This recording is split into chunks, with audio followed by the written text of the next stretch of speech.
Hoje a gente vai mergulhar fundo em um dos procedimentos mais importantes, mais básicos da engenharia civil, o ensaio SPT, a famosa sondagem à percussão. E para fazer isso direito, nossa base é uma só, a norma brasileira, a NBR 6484. É o documento oficial que manda em cada detalhe desse teste, que é, sem exagero, fundamental. Pensa bem, antes de sequer sonhar em levantar um prédio, tem uma pergunta que não quer calar. Como é que a gente sabe se o solo lá embaixo vai aguentar o peso de tudo? A resposta está num teste que, basicamente, conversa com o subsolo. E é essa conversa que a gente vai aprender a traduzir agora. Então, esse aqui é o nosso mapa. A gente vai entender o que é o ensaio, como se prepara o terreno, qual é a regra de ouro da força, o segredo da contagem de golpes, como decifrar o resultado e, por fim, quando é a hora de parar. Vamos nessa! Ok, vamos começar do começo.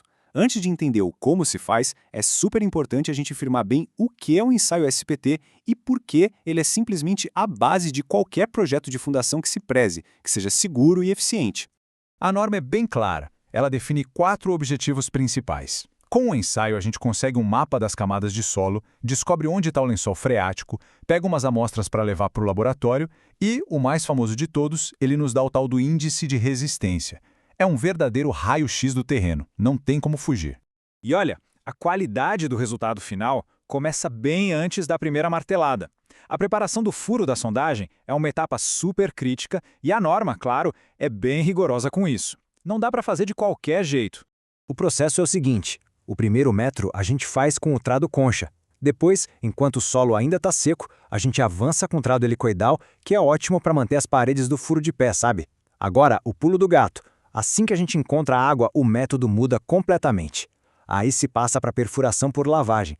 Isso garante que o furo não desmorone lá embaixo. Agora sim, chegamos no coração do ensaio. Existem 2 números que são a alma do SPT. Se tem algo que precisa ficar na memória para uma prova, é isso aqui. É o que podemos chamar de regra de ouro da força. E esse aqui é o nosso protagonista, o martelo padronizado. É ele que coloca energia no sistema. As características dele são super bem definidas pela norma, justamente para que um SPT feito lá no norte seja comparável com um feito no sul do país. Primeiro número da nossa regra de ouro, a massa. O martelo tem que ter, por norma, exatos 65 quilos. Não é mais ou menos, não é perto de, são 65 quilos. Ponto. E o segundo número-chave, a altura da queda. Esse martelo de 65 quilos precisa ser levantado e solto em queda livre de uma altura de exatos 75 centímetros. É para decorar, hein? Martelo de 65 quilos. Queda livre de 75 centímetros. Essa é a força padrão que define o ensaio SPT. É a energia que vai ser aplicada do começo ao fim do processo. Bom, chegamos no ponto que mais gera dúvida, que mais causa erro, principalmente em concurso, em prova, a contagem dos golpes. Vamos desvendar de uma vez por todas o segredo para calcular o índice de resistência do jeito certo. A definição oficial da norma já entrega a chave. NSPT é o número de golpes para cravar os 30 centímetros finais.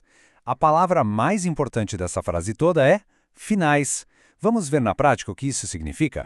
Muita atenção para a pegadinha. O amostrador é cravado 45 centímetros no total, mas os golpes necessários para os primeiros 15 centímetros a gente joga fora, descarta. Por quê? Simples.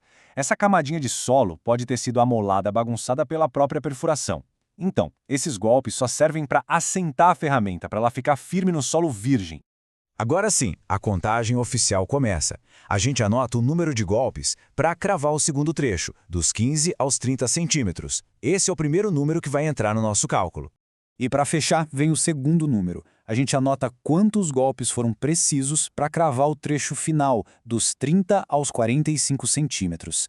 O NSPT, então, é só a soma desses 2 últimos valores. É a resistência dos 30 centímetros finais. Simples assim. Certo. Então agora a gente tem o número do NSPT. E aí, o que esse valor significa de verdade sobre o terreno? Chegou a hora de sair da execução e ir para a interpretação dos dados. E aqui está um ponto que é fundamental.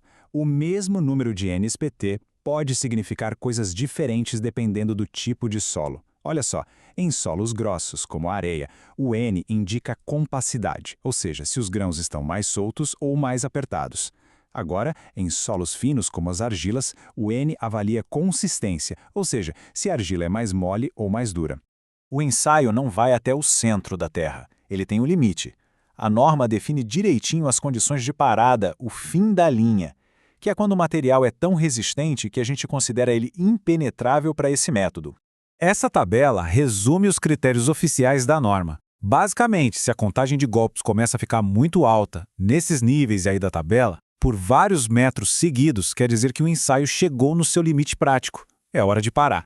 Ah, e tem outra condição aqui para o ensaio na hora. Se o martelo bate 5 vezes seguidas e o amostrador não desce nem 1 milímetro, o ensaio para ali mesmo. Isso geralmente é um sinal claro de que a ponta bateu em uma rocha ou um matacão.